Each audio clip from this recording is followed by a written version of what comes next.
What's up everyone, Terraquake here, and I'm back with another Pokemon Challenge video. Pokemon Fire Red with only one Natu, for the most part, was pretty easy, so today, I'm going to do a challenge that should be much harder.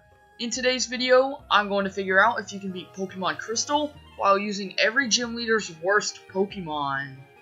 I've seen a lot of people play through Pokemon games using each gym leader's best Pokemon, but I haven't seen many people use each gym leader's worst Pokemon. Anyways, there's a lot of explaining that I need to do before I start the challenge, so let me get started. First, here's all of the Pokemon that I'm allowed to use in this challenge. At first glance, it might not look that bad, but I can't catch Mankey or Primeape at any point in the game, so Primeape is completely out of the picture, and I can't get Clefairy until Kanto. Now here's the catch. I'm only allowed to use the movesets that the gym leaders have on these Pokemon. So for example, Falkner only has Tackle and Mud Slap on Pidgey, meaning that the only two moves that I can use with Pidgey is Tackle and Mud Slap. Of course, each Pokemon will have other moves on them that I can't use, but I can't do anything about that since they do learn other moves by level up. Once I get to Blackthorn City though, I will be able to delete those moves by talking to the move deleter. I'm also giving myself two exceptions. Since you can only get Metapod in the Ilex Forest and the bug catching contest, which you would only have hardened throughout the whole entire game, I'm allowing myself to catch a Caterpie earlier in the game, switch train it to level 7, so that Metapod can have the same moveset that Bugsy has. Same goes with Dragonair, since I can't get the Super Rod until Kanto, I'm allowing myself to catch a Dratini and switch train it to level 30, so that Dragonair can have the same moveset that Claire has. However, I'm not allowing myself to obtain the Gift Dratini that you get for answering the quiz correctly in the Dragon's Den, it's just going to be a Wild Dratini. I also want to mention that I can catch these Pokemon at any time, I don't have to beat the gym in order to catch that specific Pokemon. I'm really not sure what challenges I'm going to come across in this run, but as long as I get to a high enough level, I should be able to defeat Lance. Red, on the other hand, will most likely be brutal. Anyways, time for the rules. I can only use the previously mentioned Pokemon in battle, minus the two exceptions that I talked about earlier. In addition to those Pokemon, I can only use the moves that the gym leaders have on their Pokemon. I'll probably have to catch other Pokemon for HMUs only, so they will not be allowed in combat. No items in battle, only Pokeballs, held items, and items outside of battle are allowed. And lastly, I can't use any glitches or exploits. One more thing, I'm going to start with Pidgey, since it can be found on the first route anyways, so I feel like that's the fairest way to do it. I used the Universal Pokemon Randomizer to replace Cyndaquil with Pidgey. I replaced Cyndaquil so that my rival would have Totodile, the best Johto starter. I'm also going to nickname my team members after their respective gym leaders, just to make it easy for you guys to see which Pokemon matches up with which gym leader. After reaching Mr. Pokemon's house and getting the mysterious egg, ooh, I wonder what's inside, I fought my rival, aka question mark. Since Falkner was already level 9, 3 tackles easily did the trick. I then proceeded to nickname my rival question mark, because I'm funny. No, I'm really not. On Route 30, I caught Caterpie. But before this, I had to change the clock so that it was morning instead of night. And man, I learned that there is a very stupid way to change the clock in Pokemon Crystal. First, you have to do some random button combinations on the title screen, and then you have to enter a password that's based off of your name, trainer ID, and the amount of money you have. Anyways, I called it Bugsy and switch trained it to level 7. Metapod will probably be the worst Pokemon on my team, but I'll try to use it anyways. On Route 31, I had to change the clock again in order to catch Ghastly. Ghastly could be a great Pokemon to have, but Morty has a terrible moveset on it, so I'm not sure how useful Ghastly will be. Once I finished the Sprout Tower, I was ready for Falkner. I started with Bugsy just to see how he would do, and Metapod got a critical tackle on his first turn, and since Pidgey doesn't have any flying type moves, Bugsy easily finished him off. I sent out Falkner to face off against Falkner's Pidgeotto, but I got another crit with Tackle, so I ended up winning the battle without too many problems. After the fight, I taught Pidgey Mud Slap, to complete his moveset for the rest of the game. After beating up some Team Rocket grunts in the Slowpoke well, I took a crack at Bugsy. I started with Metapod because I wanted to save Pidgey for Bugsy's Scyther. After using a countless amount of tackles, I finally killed the Metapod. I tried to stay in for his Kakuna, but I ended up switching over to Morty. Poison Sting was only doing 1 hit point every turn, so a couple of licks finished off Kakuna. Last out was Scyther, and he used a Leer and Quick Attack, which did some good damage to Falkner. My tackles weren't doing that much damage, and once Scyther started to stack up on Fury Cutter, I had no chance. He literally swept my whole team. On my next attempt, I paralyzed Scyther with Lick, so whenever he tried to build Fury Cutter, he just got fully paralyzed. And after a couple of licks, Scyther went down, getting myself the second gym badge. Time for the second fight against my rival. Falkner easily took down Gastly with 2 Mud Slaps, Zubat died to 3 tackles, and Croconaw was out last. I got lucky and immediately paralyzed him with a Lick, and then I set up a Curse.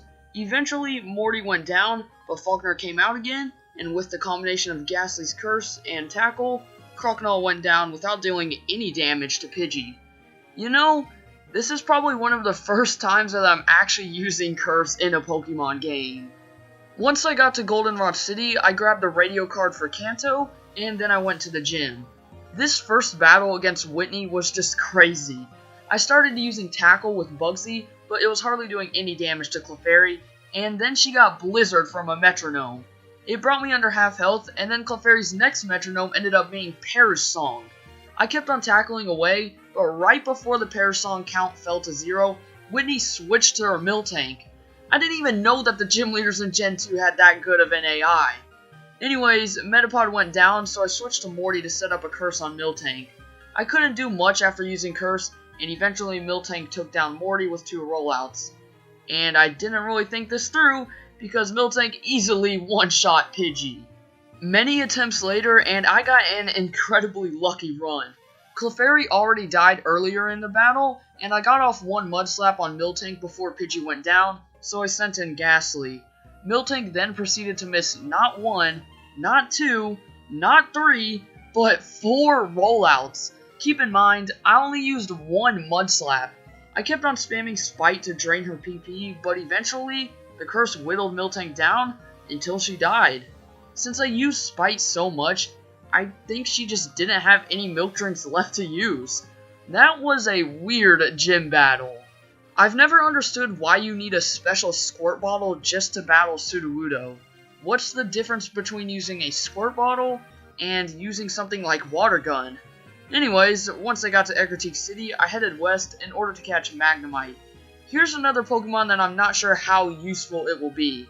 Magnemite has a good moveset with access to moves like Supersonic, Thunder Wave, and Thunderbolt, but the problem is, you can't get Thunderbolt in Pokemon Crystal until you've beaten Lance, so my only attacking move is going to be Sonic Boom until then. In the Burnt Tower, it was time for another battle against question mark. His Haunter used Curse, which took away half of his health, so 2 Mud Slaps from Falkner finished him off. I thought that I could stay in and kill Magnemite as well, but after I hit him with a Mud Slap, Magnemite used Thunder Shock, which killed Pidgey. I sent in Jasmine, who outsped, to kill Magnemite with a Sonic Boom. I stayed in for Croconaw, and we were going back and forth between Sonic Boom and Water Gun, but since Jasmine outsped, Croconaw eventually went down. Last out was Zubat, but he could hardly do any damage to Jasmine, so a few Sonic Booms finished the fight. Time for Morty. I got pretty lucky by paralyzing his Gastly with my first Lick, and he got fully paralyzed on the same turn, so another Lick did the trick. Haunter also got paralyzed, but he still managed to use Curse before going down to 3 Licks. Next up was Gengar, so I went to Jasmine to paralyze him and use Supersonic. I then switched over to Falkner, but Gengar put me to sleep, and he ended up hitting me with a Dream Eater, leaving Pidgey with only 9 HP left. Once I woke up, I whittled him down with Mud Slaps, but eventually Gengar got off a Hypnosis and Dream Eater, which killed Falkner. However, Gastly came in and finished him off with 2 Licks, and last out was Morty's second Haunter. But he just suffered the same fate as the first one did. My Morty was the MVP of that battle. After facing the one and only mythical man you've seen, it was time for Chuck. I started with Morty because his Primeape literally couldn't touch me. All he could do was use Leer, so I just spammed Lick until he died. Next out was Poliwrath, so I set up a curse. I also paralyzed him with a Lick, but Poliwrath had Surf, so he was able to take down Ghastly. I sent out Jasmine, used Sonic Boom as Poliwrath missed a Dynamic Punch, and the curse was able to finish him off, getting myself the Storm Badge. After Chuck, I immediately took a shot at Jasmine. I started by paralyzing her first Magnemite, but she paralyzed me as well. Luckily, I didn't get fully paralyzed on any of my turns, so a few Sonic Booms did the trick. Steelix was out next, so I sacrificed Morty just to set up a curse. I then went back out to Magnemite, and for some reason, Steelix missed so many Iron Tails that I was actually able to take it down with a couple of Sonic Booms. Last out was Jasmine's second Magnemite, and since it outsped, I only got off one Sonic Boom before going down. I then sent out Bugsy just to get off a weak tackle, so my last hope was Pidgey. Mudslap was 4 times effective, and because of the accuracy drop, Magnemite missed a Thunderbolt, so another Mudslap finished it off.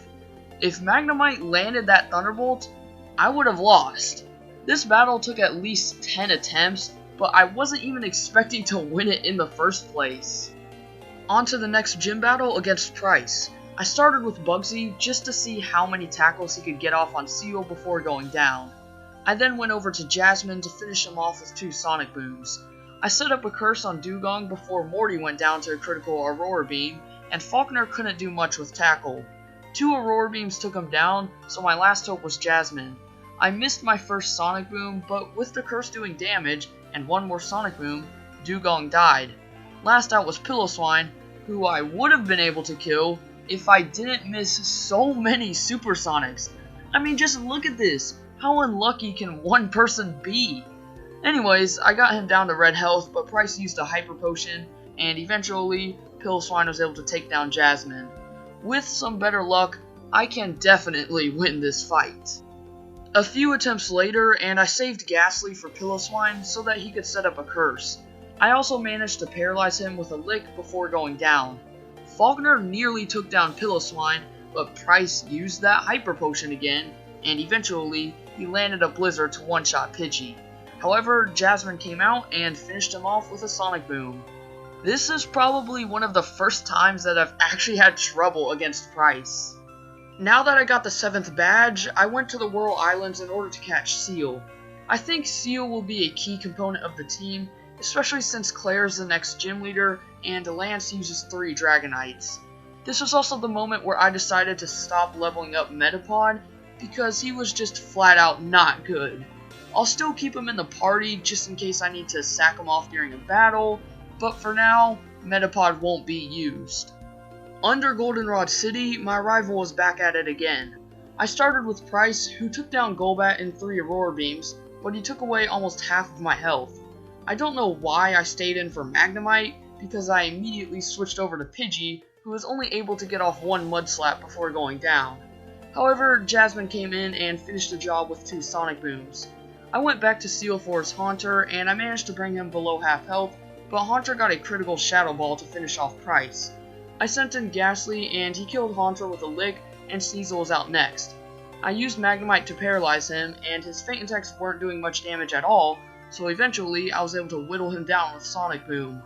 Last out was Feraligatr, so I went to Morty just to see how many licks I could get off before going down, but luckily I managed to paralyze him as well.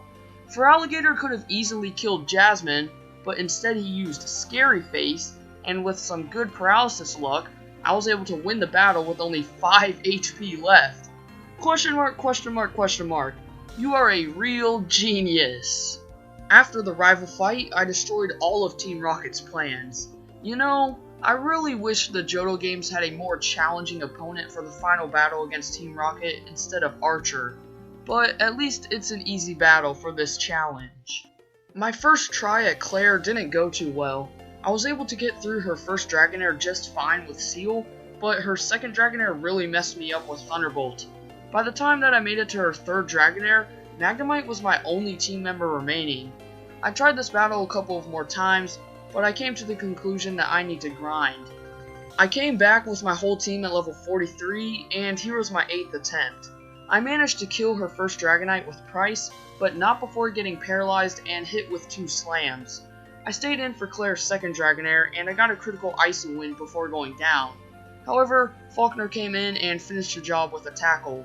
I stayed in for her third Dragonair who knew Ice Beam, but she decided to paralyze me first and then use Ice Beam, which led me to hang on with 22 HP and then get a critical Tackle to finish the job. Last out was Kingdra, so I went into Morty to set up a curse. I then paralyzed and confused her with Jasmine. With some good paralysis and confusion luck, I was able to take down her Kingdra with the combination of a Sonic Boom and the curse. I am very glad that I didn't have to grind anymore for that fight. In the Dragon's Den, I caught my final team member before the Elite Four. Like I mentioned at the start of the video, I allowed myself to catch a Dratini and switch train it to level 30.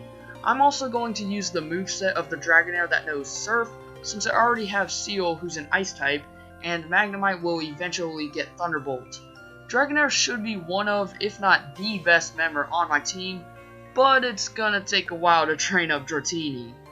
At the end of Victory Road, my rival challenged me to a battle one last time. I started by paralyzing his Sneasel with Magnemite, and then I spammed Sonic Boom. I missed a few of them, but Sneasel couldn't do that much damage, so eventually he went down. I switched over to Falkner for his Magneton, and he missed a Thunder Wave, so he was only able to get off 1 Thunder Shock before going down to 3 Mud Slaps. Price easily killed Golbat with 2 Aurora Beams, and Haunter was out next. Morty hit him with a Lick, and then Haunter used Curse, so I was able to take him down with another Lick. I stayed in for Kadabra, and 2 Licks from Ghastly killed him. Last out was for Alligator, so I sacrificed Morty just to set up a curse. I then sent out Dragonair, the Future Sight failed, and once again, Alligator decided to only use Scary Face for some reason, so 2 Dragon Breaths did the trick. I got my whole team to at least a level 45 for my first attempt at the Elite Four. I doubt that I'm going to be able to defeat Lance, or if I'll even be able to make it to Lance, but it's worth a shot. First up was Will, the Psychic-type Master. Morty was able to paralyze his Xatu with a Lick before getting one-shot by Psychic. With some decent confusion luck, Magnemite was able to finish him off with a couple of Sonic Booms. I stayed in for Executor, and I was able to paralyze it and make it hit itself before dying to a Psychic. I sent out Price, who was able to finish the job with 2 Aurora Beams, and Jinx was out next. Seal got hit by a Double Slap and Psychic, but then he dodged a Lovely Kiss, so one last headbutt killed Jinx. Slowbro started to bulk up with Curse, and Pidgey's tackles were barely doing anything, so Slowbro easily took down Falkner. However, Claire was able to come in and take down Slowbro with 2 Dragon Breaths. Last out was Will's second Xatu, and Price nearly took him down with Icy Wind, but Will used a Max Potion, and Xatu finished me off with a Quick Attack. I sent out Claire again, who took down Xatu with 2 Dragon Breaths, winning us the fight. Next up was Koga, the Poison-type Master. First out was Ariados, but 2 Dragon Breaths from Claire easily did the trick. I stayed in for Venomoth, and Koga decided to not use an attacking move, so Dragonair easily took him down. Forretress was out next, but 3 Surfs took it down. I switched over to Pidgey for Koga's Muck, but I only got off 3 Mud Slaps before going down. Morty almost killed Muck with a lot of licks, but he managed to hit 1 more Sludge Bomb to take me down. Price came in to finish the job, and last out was Crobat. I missed my first couple of Icy Winds, but after that, I was able to hit him with 2 Icy Winds, which allowed me to outspeed and finish off Crobat with an Aurora Beam. The third Elite Four member was Bruno, the Fighting-type Master. Pidgey and Hitmontop were going back and forth between Tackle and Quick Attack, but eventually I was able to kill him. Claire was easily able to one-shot Onix, and Hitmonchan was out next. I sent out Price, used an Icy Wind to lower Hitmonchan's speed, and now that I was faster, a couple of headbutts killed him. Morty was able to put some good damage on Hitmonlee due to Swagger, but in the end, Hitmonlee still killed Ghastly. Claire finished him off with a Dragon Breath, and Machamp was out last. 2 Dragon Breaths brought Machamp below half health, but he used Cross Chop, which easily 2-shot Dragonair. Bruno used a Max Potion, so I only got off 2 Sonic Booms with Jasmine before a single Cross Chop killed me. Falkner got off 1 Mud Slap before going down, and my last hope was Seal. I should have lost this battle, but I flinched Machamp 2 times in a row, which allowed me to win. That was insanely lucky. The last Elite Four member was Karen, the Dark-type Master. I used Faulkner to spam Mud Slap on Umbreon, but then I realized he had Feint Attack, so that was basically useless. I went over to Magnemite, and eventually he took down Umbreon with some Sonic Booms. Houndoom was out next, but 2 Surfs from Claire killed it. I used Jasmine to paralyze Vileplume, and then I ended up running out of Sonic Booms, but it didn't really matter since Vileplume was able to finish me off anyways. Seal finished off Vileplume, and he was also able to kill Gengar since Karen decided to use Curse, which took away half of his health. Last out was Murkrow, and because of Gengar's Curse, Pryce wasn't able to take him down. I sent out Ghastly just to set up a Curse, but I didn't really need it since one Dragon Breath from Dragonair killed Murkrow. Alright, time for Lance. Time for Lance, the champion. On my first attempt, I managed to make it all the way to his Charizard, who was his second to last Pokemon, but I'm not sure if I'll be able to defeat him. Even this attempt had some luck involved. I need some incredible luck in order to win this battle. Finally, on what was at least my 50th attempt, I got this run. I paralyzed Gyarados like always, but he got a critical Surf on Magnemite. What was I thinking? Anyways, I wasn't able to put any damage on him. I sent out Pidgey, and with some good confusion luck, I managed to bring Gyarados down to red health before dying. However, Morty came in and finished the job with 3 licks. I went over to Claire, who got a critical Dragon Breath on Lance's first Dragonite, and then he missed a Thunder Wave, so another Dragon Breath finished him off. His second Dragonite paralyzed Seal, and even though he had to recharge after using Hyper Beam, Dragonite still took down Pryce. I accidentally used Surf with Claire, but Dragonite had to recharge anyways, so it didn't matter too much. Aerodactyl hit me with a powerful Hyper Beam, but since he also had to recharge, another Surf did the trick. Charizard went down in 2 Surfs, but I was left with only 12 HP. I switched to Morty to set up a Curse, and then I went over to Bugsy, but that was pointless. Dragonite hit itself in confusion, and with the combination of Dragon Breath and Curse, he nearly died, but Lance used a full restore. But the Curse was still doing damage, and since I outsped, I won the battle with one last Dragon Breath. So, I've somehow managed to defeat Lance. I really didn't think that I could do it, but I'll take it. Now of course, as you guys know, I still have to make my way through Kanto in order to take on Red, the real final boss of this game. I'm not sure if I'm going to be able to defeat Red, but I'll try my best. I'm only going to show the clips of me catching Clefairy and the battle against Blue, since he is the only challenging gym leader in Kanto. So, without further ado, here we go. In Mount Moon, I caught Clefairy. I'm going to replace Metapod with Clefairy just because its moveset might be useful. Mimic and Encore could be interesting moves to use, and who knows what moves I could get with Metronome. Alright, time for Blue. First up was Pidgeot, but he got one-shot by Thunderbolt, so Executor was out next. I sent in Morty, who got off a few licks before going down to 2 Solar Beams. Pryce got off 1 Aurora Beam before going down, so I sent in Claire, who got the job done with Dragon Breath after Blue used a full restore. I went back to Jasmine, who easily one-shot Gyarados, so Arcanine was up next. I got a critical Surf on Arcanine, which was huge. Anyways, Alakazam went down into Thunderbolts, and Rhydon died to a single Surf. Well, there's only one battle left. I grinded my team all to level 65, and I took my first shot at Red. This battle took me at least 50 to 70 tries. I had to have so many things fall in place, and there were so many times that I made it to his last Pokemon, which is Charizard, but I just didn't have enough Pokemon and health left to defeat him. For a lot of the attempts, I died at either Espeon or Venusaur. Basically, I had to have Pikachu use Charm at the beginning, so that I could Encore him into using Charm, and then I just had to get lucky with Metronome. For Blastoise and Espeon, I had to have some great paralysis luck in order to take them down. I usually paralyzed Venusaur first, and then I sent in Pidgey just to lower his accuracy with some Mud Slaps. In this case, it was Dragonair that finished off Venusaur. The easiest Pokemon to kill was always Snorlax. I just sent in Ghastly, set up a Curse, and watched Snorlax helplessly use Rest and Amnesia until he went down. This was one of the first attempts where I had 3 Pokemon remaining going into Charizard. I started by using Icy Wind with Seal to lower his speed, so then Ghastly could come in and outspeed him to get off a curse before going down. After that, Dragonair came in, left Charizard with a sliver of health, but then I hung on from a flamethrower and the curse finished him off. That is definitely one of the most brutal battles I have ever had. And I know I probably should have grinded more, but leveling up was so slow because I was fighting Pokemon in the low 40s.